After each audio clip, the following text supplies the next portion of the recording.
رضا رومی صاحب، سب سے پہلے بگننگ ود یو، ایک تو پاکستان کی سیاست میں سیاست چلتی رہے اکیلے تو سمجھ آتی ہے، لیکن پاکستان کی اکانومی سٹینڈ سٹل پر آ جائے یا پاکستان کی سیکیورٹی سٹینڈ سٹل پر آ جائے، وہاں اصل معاملات سٹارٹ ہوتے ہیں. کبھی ہمیں امریکہ کو بتانا پڑتا ہے، یعنی امریکہ ہمیں بتا رہا ہوتا ہے ہماری سیاسی جماعتوں کو کہ دیکھیں جی آپ لوگوں کو اپنے معاملات کو فکس کرنا چاہیے. اب ہمیں چین کو بھی بتانا پڑ رہا ہے کہ جی چین کہہ رہا ہے کہ آپ نے سوسائٹی کے اور سیاست کے ایشوز کو فکس کریں، ادروائز آپ آگے نہیں بڑھ سکتے. ہم باتیں ہمیں خود نہیں پتا. بڑی اچھی بات کہی انیکا آپ نے، بہترین جو یہ جملہ ہے کہ کیا ہمیں خود نہیں پتا، بالکل پتا ہے. اور یہ کہہ کر ہم لوگ یہ لکھ کر پچھلے 20 سالوں سے یہی باتیں کر رہے ہیں کہ خدارا اس ملک میں انتہا پسندی کے طوفان کو روکیں، کوئی یہاں پر ایک لانگ ٹرم پلاننگ کریں. اور کچھ ایفرٹ بھی ہوئی، ایک نیشنل ایکشن پلان بنا، آپ کو یاد ہوگا 2014، 10 سال پہلے کی بات ہے، جب اندوناک واقعہ ہوا اے پی ایس پشاور میں. اس کے بعد ساری سیاسی پارٹیوں میں اس وقت کی حکومت نے نیشنل ایکشن پلان بنایا، کچھ سال چلا، اس کے بعد اس کو ابینڈن کر دیا گیا. اور وہ ابینڈن کیا اسی کا شاخسانہ ہے آج کے ہمارے جو بہترین جو ریلائبل دوست ہے چین، ہمارا پڑوسی، اور ہمارے اس سے اسٹریٹجک معاشی تعلقات اتنے گہرے ہیں. وہ بھی کہہ رہے ہیں کہ خدا کے واسطے اپنا ملک ٹھیک کریں آپ اور یہ کریں. اور آج کا یہ جو اعلان بھی ہوا ہے آپریشن کا، اور یہ سارا کچھ اسی سلسلے کی کڑی ہے. میں سن رہا تھا پہلے جو بات ہو رہی تھی، اور بدقسمتی سے اس کو بھی ہم اپنی ڈومیسٹک پولرائزیشن اور جو یہاں پر ایک تقسیم کا ایک ماحول بنا ہوا ہے اس کی نظر کر رہے ہیں. یہی وجہ ہے کہ ہماری پہلی بھی جو ایفرٹس ہیں وہ اتنی کامیاب نہیں ہوئی. لیکن اب تو ہم اس سٹیج پر آ گئے ہیں انیکا کہ جہاں پر کوئی اور چارہ ہی نہیں ہے کہ پاکستان میں ایک یونائٹڈ کنسنسس کے ساتھ جو ہے اس یہ جو دہشت گردی ہے، ملیٹنسی ہے، اور اس کے پیچھے جو انتہا پسند سوچ ہے اس کو ایڈریس کیا جائے. میں خود بھی اس چیز کا قائل نہیں ہوں کہ مار دھاڑ بہت زیادہ ہو یا بہت زیادہ عام سویلینز کو تکلیف ہو، لیکن یہ کہ کچھ تو کرنا پڑے گا. آخر ریاست کو اپنا وجود اور اپنی جو رٹ ہے وہ تو قائم کرنی ہوگی، چاہے وہ خیبر پختونخوا ہو، چاہے وہ قبائلی اضلاع ہو، چاہے وہ بلوچستان ہو اور دیگر جگہ ہوں. اور اب ہمارے معاشی انٹرسٹ جڑے ہیں قانون کی عملداری کے ساتھ اور انتہا پسندی کے خاتمے کے ساتھ. جی اچھا اطہر کاظمی، آپ کو کیوں لگتا ہے اس ٹائم پر کہ ایک طرف سی ایم کے پی کے جو ہیں وہ جب اسٹریٹ فارورڈلی کہتے ہیں کہ گڈ طالبان بیڈ طالبان کوئی نہیں ہے، گڈ طالبان صرف ڈیڈ طالبان ہے، دوسری طرف جب اسد کیسر صاحب بات کرتے ہیں تو وہ کہتے ہیں ہم کسی آپریشن کی فیور نہیں کریں گے. یہ ٹو ایکسٹریمز نظر آ رہی ہیں اس ٹائم پر، اور سیکیورٹی کے میٹرز کے اوپر ویسے ہی سیاست جو ہے وہ پھر الٹیمیٹلی ایک عام پاکستانی اس پہ سفر کرتا ہے. آپ کو لگتا ہے کہ پی ٹی آئی میں ڈفرنٹ تھاٹ ہے یا یہ ایک تھاٹ ہی ڈفرنٹ طریقے سے پروجیکٹ کی جا رہی ہے؟ کیا ہے، کیا کنفیوژن ہے؟ دیکھیں اس میں تو کوئی دو رائے نہیں کہ جو دہشت گردی ہے اس سے عام پاکستانی سفر کرتے ہیں اور ہزاروں پاکستانی جو ہیں اس کا نشانہ بنے، ہماری آرم فورسز کے لوگ نشانہ بنے، پولیس کے جوان نشانہ بنے.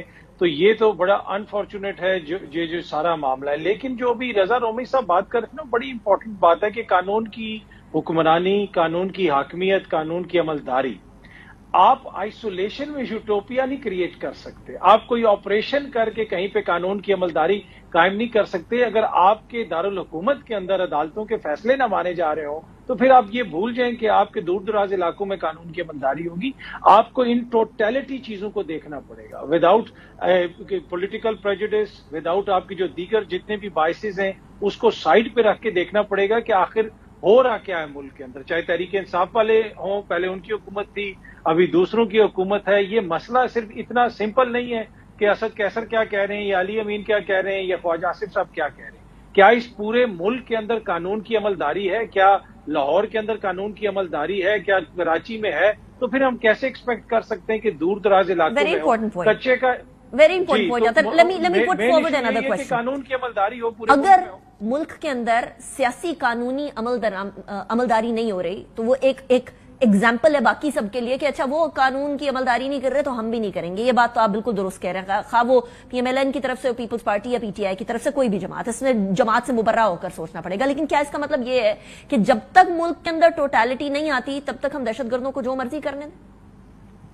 نہیں، بالکل قدم کوئی یہ نہیں کہہ رہا کہ آپ جو مرضی کرنے دیں، لیکن ہم نے تو بہت سارے یہاں پہ آپریشنز کیے نا علی کا، جنرل مشرف کے دور میں کیا، ضرب عضب کیا، بہت کچھ کیا، لیکن مسائل بار بار کیوں ادھر آتے ہیں؟ اس لیے کہ ابھی پہلے بھی ذکر ہوا کہ ہم نے یہاں پہ نیشنل ایکشن پلان بنایا، وہ کدھر گیا؟ وہ بڑا بہترین پلان تھا، کیا اس کے اوپر ہم نے عمل درآمد کیا؟ کیا قانون کی عمل داری کروائی؟ تو جب تک ہم وہ نہیں کروائیں گے، اور دوسرا دیکھیں دہشت گردی جو ہے، پھر آپ کو دہشت گردوں کی طرح نپٹنا ہوگا، سیاست میں دہشت گردی نہیں کرنی پڑے گی۔ آپ جس طرح آپ دیکھ لیں ویکینڈ کے اوپر ہی اسلام آباد میں بہت سارے تحریک انصاف کے لوگوں کے اوپر دہشت گردی کے مقدمے ہوئے، کوئی عدالت میں اگر یہ عدالت کے باہر خاور مانیکا کو دھکا دے دیتا ہے تو دہشت گردی کا مقدمہ ہو جاتا ہے۔ تو ہمیں یہ ڈیفرینشیٹ کرنا پڑے گا کہ دہشت گردی کیا ہے اور سیاست کیا، اور اس کو اپنے سیاسی مقاصد کے لیے استعمال نہیں کرنا۔ یہ بات ٹھیک ہے، جب تک ہم یہ معاملہ کلیئر نہیں ہوگا، باقی پورے پاکستان میں شاید ہی کوئی ایسا بندہ ہو جو اس چیز کی مخالفت کرے کہ جو دہشت گرد ہے ان کے خلاف کارروائی نہ ہو۔ جس طرح میں نے شروع میں عرض کیا، اور ہر لیول کے اوپر ہم نے قربانی دی ہے، جرنیلوں سے لے کے آئی جی پولیس تک، سینئر افسرانوں کی یہاں پہ شہادتیں ہوئی ہیں، چھوٹے چھوٹے بچے یہاں پہ شہید ہوئے، تو سب کو سوچنے کی ضرورت ہے۔ لیکن اگین جس طرح میں نے کہا کہ سیاست کو پیچھے کریں، جو حقیقی ایشو ہے کہ پورے ملک کے اندر قانون اور آئین کی عملداری وہ قائم کریں تو بہت ساری چیزوں میں بہتری آئے۔ اچھا، وہ سیاسی عمل درآمد جو ہے وہ قانون کا، آئین کا، وہ تو پتہ نہیں کب ہوگا، لیکن یہ بات آپ کی بالکل درست ہے کہ پولیٹیکل ایشوز کو اور دہشت گردی کو جب ملا دیں گے تو پھر ایشو ضرور کریٹ ہوگا۔ لیکن رضا نبوی صاحب، مسئلہ یہ ہے کہ دو اس ٹائم پر پوائنٹس اٹھائے جا رہے ہیں۔ ایک یہ کہ اتنے سارے آپریشن ہو گئے، کچھ بہتر ہوا کیا؟ کچھ بھی بہتر نہیں ہوا۔ تو کیا واقعی میں کچھ بہتر نہیں ہوا؟ 2003، 2004، 2007، 2008 روز ٹیررسٹ اٹیکس ہوتے تھے، روز درجنوں کے حساب سے لاشیں اٹھتی تھیں، شہید ہوتے تھے پاکستانی، روز جو ہے وہ خون بہا جاتا تھا۔ اور آج اس ٹائم پر سچویشن الگ ہے۔ اب ہم اس سائیڈ پر جائیں، اس سے پہلے یہ بہتر نہیں کہ ساری سیاسی جماعتیں مل کر بیٹھ کر، جس طرح سارے سی ایمز مل کر بیٹھ کر ہی ڈیسائیڈ کر چکے کہ یہ کام تو ہونا چاہیے، کیا کچھ بہتر نہیں ہوا؟ کیا ابھی بھی ہم ادھر ہی کھڑے ہوئے ہیں جو ایک امپریشن کریٹ ہو رہا ہے کہ نہیں جی اتنے آپریشنز کے بعد بھی کیا ہوا؟ جی انیکا، یہ بڑی اچھی آپ نے بات کہی، اور میرے خیال سے اس کا جائزہ لینا بھی بہت ضروری ہے، اور اسی لیے پارلیمنٹ اور جو متعلقہ ادارے ہیں سیکیورٹی کے، اور ایپکس کمیٹی ہو یا ایک نیشنل سیکیورٹی کمیٹی بھی ہے، ہائی لیول کمیٹی ہے جس کی صدارت پرائم منسٹر کرتے ہیں، اس میں chief of the army staff, یہ ان کا کام ہے کہ وہ اس کا جائزہ لیں۔ دیکھیے جب یہ جنرل راحیل شریف کے زمانے میں یہ سٹارٹ ہوئے تو اس سے فرق تو پڑا۔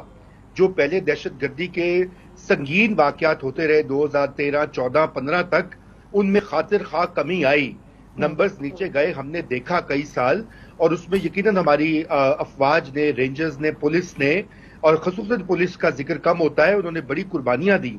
مگر بات یہ ہے کہ انیکا جو روٹ کازز ہیں، جو انتہا، دیکھیے نیشنل ایکشن پلان کا میں ذکر اس لیے کر رہا ہوں کہ وہ کافی ایک مرصع ایک پلان تھا۔ اس میں صرف یہ نہیں تھا کہ آپ نے جا کے تو ٹھکانوں پہ بمباری کرنی ہے یا نکالنا ہے، یا کائنیٹک جسے کہا جاتا ہے سیکیورٹی اصطلاح میں آپ نے آپریشنز کرنے، بلکہ آپ نے اپنا نصاب بدلنا ہے، تعلیمی نظام بدلنا ہے، ہیٹ سپیچ پہ پابندی لگانی ہے، آپ نے انتہا پسند سوچ کو جو ہے وہ روکنا ہے۔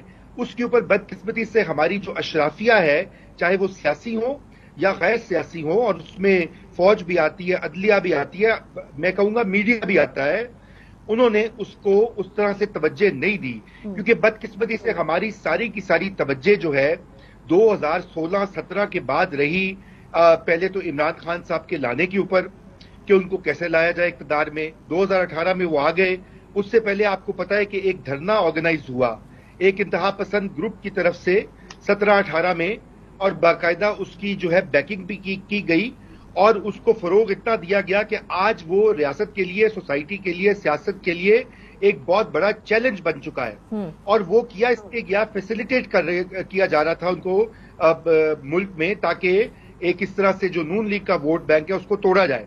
اس کے بعد ہم نے دیکھا کہ، اور اس وقت کی جو الیکشن کیمپین ہے آپ اس کو بھی اٹھا لیں، اس میں بھی مذہبی سلوگنز، یا جسے جو پاپولر اصطلاح میں کہا جاتا ہے مذہبی ٹچ یا اسلامی ٹچ، اس کی انتہا ہو چکی تھی۔ اور وہ جب آپ کے لیڈرز، آپ کے سیاستدان، آپ کے جو لوگ جنہوں نے ملک کو ڈائریکشن دینی ہے وہی اس جو پلان کے اوپر سیاست کریں گے تو پھر وہ چیز تو فروغ پائے گی۔